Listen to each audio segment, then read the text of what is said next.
તો નમસ્કાર મિત્રો, સ્વાગત છે તમારું અમારી યુટ્યુબ ચેનલની અંદર ને આજે આપણે વાત કરવાના છીએ કે આપણા વિસાવદરના ધારાસભ્ય એવા ગોપાલભાઈ ઇટાલિયા જે ઘણા સમયથી ઘણા બધા ચર્ચાની અંદર રહે છે અને હંમેશાની માટે ગોપાલભાઈ ચર્ચામાં જ રહેશે। તો મિત્રો, ગઈકાલે જે એક મોરબીના ધારાસભ્ય ભારતીય જનતા પાર્ટીના જે ગોપાલભાઈને ચેલેન્જ આપી હતી કે તમે એકવાર મોરબીની અંદર આવો અને ચૂંટણી લડી બતાવો જો તમારામાં તાકાત હોય તો।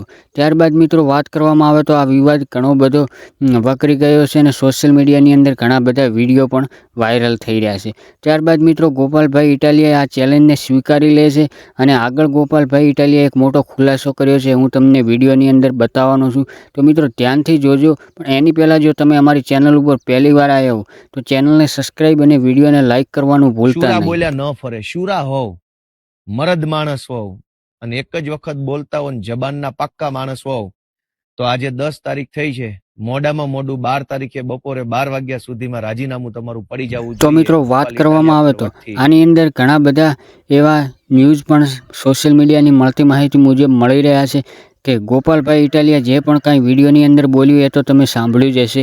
ચેલેન્જ ગોપાલભાઈ ખુલ્લેઆમ સ્વીકારે છે અને ગોપાલભાઈ ઇટાલિયા એવું પણ બોલી રહ્યા છે કે શુરા ફરે નહીં, જે શૂરવીર હોય એ એકવાર બોલ્યા પછી બીજી વાર ફરતા નથી। ગોપાલભાઈ ઇટાલિયાએ આવું પણ જાહેરની અંદર બોલ્યા છે। ત્યારબાદ મિત્રો વાત કરવામાં આવે તો આ બંને ધારાસભ્ય હવે સોમવારના દિવસે રાજીનામું આપશે અને ચૂંટણી લડવા માટે બંને ફોર્મ ભરશે અને તૈયારીઓ જોરશોરથી કરવા માંડ્યા છે।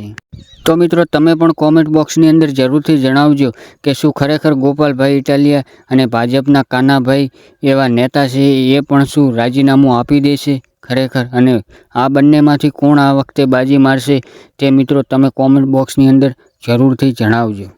તો મિત્રો આપણા ગોપાલભાઈ ઇટાલિયા જે અત્યારે વિસાવદરની અંદર તો બૂમ પડાવી રહ્યા છે અને ઘણા બધા લોકો અને આમ જનતાનો એમને પ્રેમ મળી રહ્યો છે મિત્રો।